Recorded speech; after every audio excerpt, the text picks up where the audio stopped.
এক জঙ্গলে খরগোশ, বিড়াল, ইঁদুর ও চড়ুই পাখি থাকত।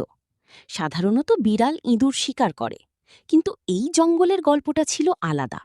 তারা সবাই ছিল খুব ভালো বন্ধু। তারা প্রতিদিন বিকেলে একটি বড় আম গাছের নিচে জড়ো হতো এবং সারা দিনের গল্প করত। একদিন জঙ্গলে এক শিকারী এলো। সে পশু পাখি ধরার জন্য একটি বড় জাল পেতে রাখল।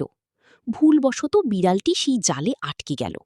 বিড়ালটিকে বন্দি দেখে খরগোশ, ইঁদুর আর চড়ুই পাখি খুব ভয় পেয়ে গেল, কিন্তু তারা দমে গেল না। চড়ুই পাখি গাছের ওপর থেকে লক্ষ্য রাখছিল শিকারী কত দূরে আছে। সে কিচিরমিচির করে সংকেত দিল, শিকারী আসছে, তাড়াতাড়ি কিছু করো। খরগোশ তার বুদ্ধি খাটিয়ে ইঁদুরকে বলল, বন্ধু, তোমার ধারালো দাঁত দিয়ে দ্রুত জালটা কেটে ফেলো।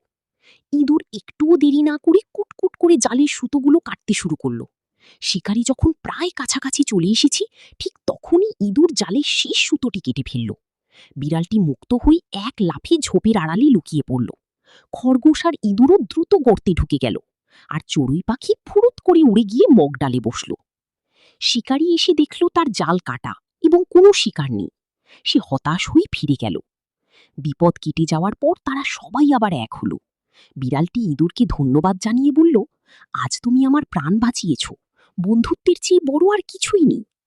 সেই থেকে তাদের বন্ধুত্ব আরো গভীর হলো।